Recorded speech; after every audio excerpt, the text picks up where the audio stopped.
Mencapai perasaan khusyuk dalam sholat bukanlah perkara mudah.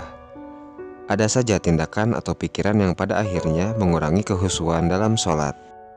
Hal tersebut tidak terlepas dari ulah dan tipu daya setan. Golongan yang tercipta dari api ini senantiasa menggoda manusia agar sholatnya tidak sempurna. Itulah mengapa manusia harus selalu waspada, terutama saat melaksanakan ibadah wajib ini. 6 orang ini bersama setan saat sedang menjalankan sholatnya. Bukan mengikuti manusia melaksanakan sholat, namun setan tidak berhenti mengganggu hingga manusia tidak berdaya. Siapa saja 6 orang tersebut? Berikut informasi selengkapnya. 1. Orang yang was-was dalam niat. Orang pertama yang bersama setan saat sholat adalah mereka yang merasa was-was dalam niat. Biasanya, perasaan was-was ini akan berlangsung hingga saat sholat. Hal itu membuat orang ragu terkait rukun sholat yang seharusnya dijalankannya. Misalnya saja, lupa jumlah rakaat dan lupa bacaan. Jika mengalami ini, Anda patut waspada, karena sebenarnya Anda tengah bersama dengan setan yang menggoda. Setan menghembuskan was-was dan syubhat dalam diri manusia. Hal ini sudah dilakukan sejak awal permusuhannya dengan Allah Subhanahu wa Ta'ala, yakni ketika setan menggoda Nabi Adam dan Siti Hawa untuk memakan buah khuldi. Kemudian setan membisikkan pikiran jahat was-was kepadanya dengan berkata, "Hai Adam, maukah saya tunjukkan kepada kamu pohon khuldi atau kekekalan dan kerajaan yang tidak akan binasa?" 2. Orang yang ingat itu dan ini. Di antaranya kita pasti sering mengalami hal ini.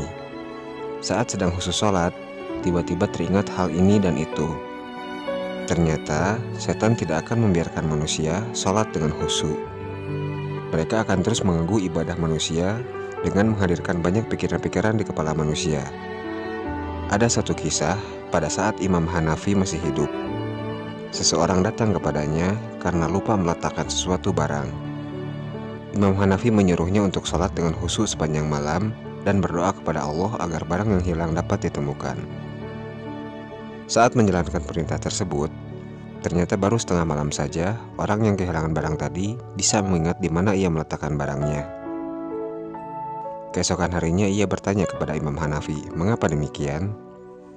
Sang imam kemudian menjawab bahwa setan tidak akan senang apabila seorang hamba khusyuk dalam sholatnya, sehingga setan akan membuatnya mengingat apa yang ia lupakan saat sholat. Ketiga, orang yang merasa ragu buang angin. Hal ini juga sering dialami oleh banyak orang.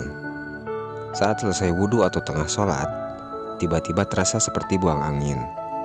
Ternyata, perasaan ragu buang angin atau tidak merupakan sebuah gangguan yang setan hembuskan untuk mengacaukan sholat seseorang.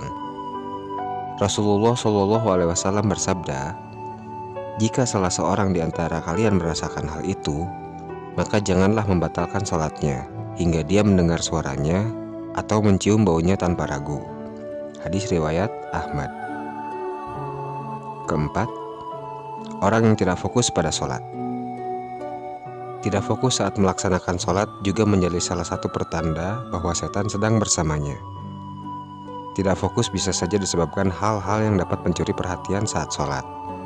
Misalnya, HP berdering, memikirkan kendaraan yang sedang diparkir karena takut hilang, dan banyak lagi. Dalam sebuah hadis yang diriwayatkan oleh Aisyah radhiyallahu anha, ia berkata, "Saya bertanya kepada Rasulullah tentang hukum menengok ketika sholat. Rasulullah SAW menjawab, itu adalah curian setan atas sholat seorang hamba." Hadis riwayat Bukhari. Kelima, orang yang sholatnya tergesa-gesa. Karena ingin mengerjakan hal lain, biasanya seseorang sholat dengan cepat dan tergesa-gesa. Sebaiknya Anda lebih berhati-hati lagi terhadap hal ini, karena sebenarnya ini pertanda bahwa Anda sedang bersama setan. Rasulullah SAW melarang umatnya melakukan hal itu.